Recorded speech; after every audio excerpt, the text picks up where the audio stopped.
it was a sense of gratitude for all the people that make being up here possible.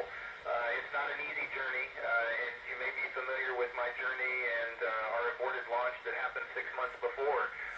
But like most things in life that are truly worthwhile, it's worth all of the commitment and hard work. Over. Amazing. One of the significant challenges of being up here is being away from loved ones, family and friends, and all the people that you have to leave back on Earth. My experience in the Air Force doing deployments has taught me that, you know, for me, 4 to 6 months is the right amount of time that you can be away from the family. Being integrating with your family, an easier process. When you start to spend longer periods of time away from family and friends, then it requires a lot more effort, and we have to pay special attention to that in terms of reintegrating post-mission. Over. Absolutely. You know, that's why we're up here, is to explore, and we want to continue to push deeper into the mysteries of the universe. So, you know, now we're testing out systems on board the International Space Station that are going to help us go back to the moon. That's part of the Artemis program. And once we get to the moon, we're going to learn things there that are going to help us get to Mars. And so that's the ultimate objective, putting people on Mars. Over. Samantha, the view from space definitely changes your perspective on where you fit into the cosmos. When you look down at the ground, you can see that, you know, the Earth is gigantic, and we're a small part of it. But you can also see that the Earth is teeming with life. It's alive. Everything around us, we're part of that one amazing place that's living and breathing. And so I see our place more connected with Earth than I ever have before. And it makes me realize that we need to be great stewards of our planet. Over. It's a funny question, because this morning I was just thinking about what it felt like to walk at my house. We have wood flooring, and the feeling of the cold wood flooring on my bare feet is something that I haven't felt in almost 6 months.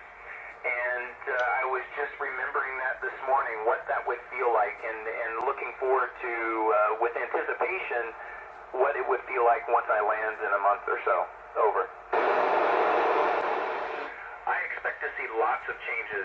You know, we're involving commercial partners more and more, and that's allowing more and more people to get involved with the idea of living and working in space.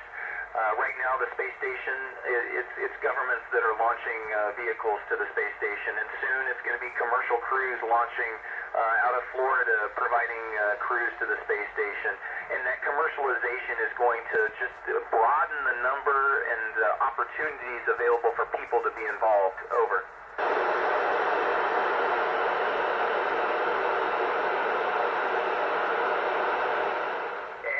If there is one thing that I wish I could make possible, it would be for everybody to see what I can see from up here, that perspective, to be able to look at where we fit into the universe and just how miraculous our little island that we call Earth is, and what we need to do to take care of it. If I could share that with everyone, I would. So the more people that we can get into space, the better we're going to be as a race.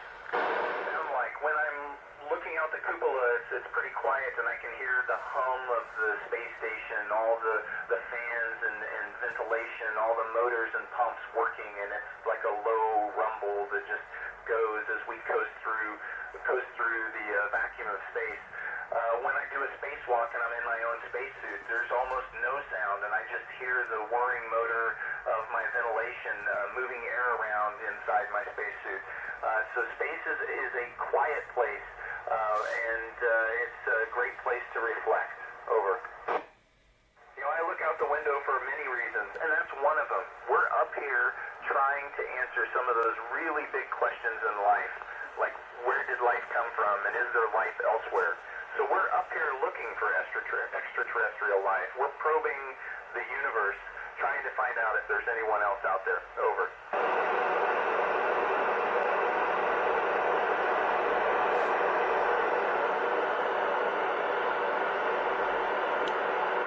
Indeed.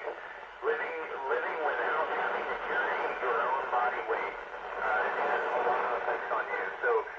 run through a bunch of them really quick. I lose bone mass because my bones don't have to support my weight. My muscle will go down as well. I end up growing, so my spine stretches a couple of inches. All of these things change the fluid inside my body. My blood and my blood pressure throughout my body is different, so I have higher pressure in my head than I normally would on the ground, and that causes other physiological changes. So living in microgravity, our bodies have to adapt, and then we also do some things to try to counteract that. So we work out every day with weights and either riding a bike or running on a treadmill in order to counteract those negative effects. Over.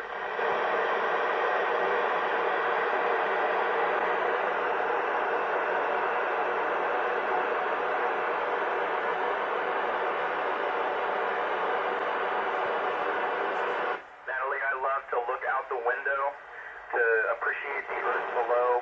I like to spend time with my friends on board the space station, my crewmates. One of the most miraculous aspects of the International Space Station is that we have an international crew, and getting to know people from other countries and to understand their cultures and their customs and to spend time with them and get to know them as individuals and human beings and just really appreciate them. It's a special time up here.